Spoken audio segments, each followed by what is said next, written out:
Hello everyone and welcome back to another video from Wake&Tech. In this video, I'm going to show you how to sign up and create a new account on Kroger. So let's get started right away.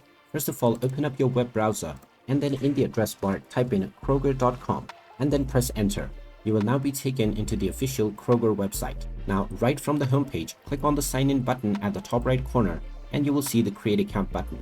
Go ahead and click on it and you will now be asked to enter your details.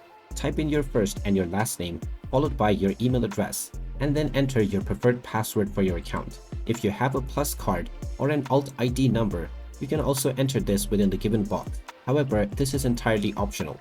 You can turn off advertisements if you wish by unchecking the two boxes underneath the Alt card number option, and finally click on the I agree checkbox and click on create account. You will now be taken into the sign in page. Just enter the email address and the password that you have just set and then click on the sign in button. And now you will be asked to verify your email.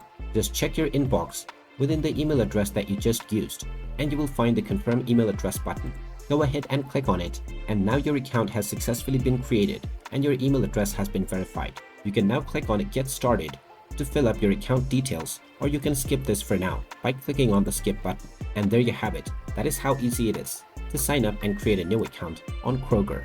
If you find this video helpful, make sure you hit that like button and subscribe to our channel if you haven't done so already. Also ring that notification bell to never miss another update from us. Thank you for watching and I will see you again in the next video.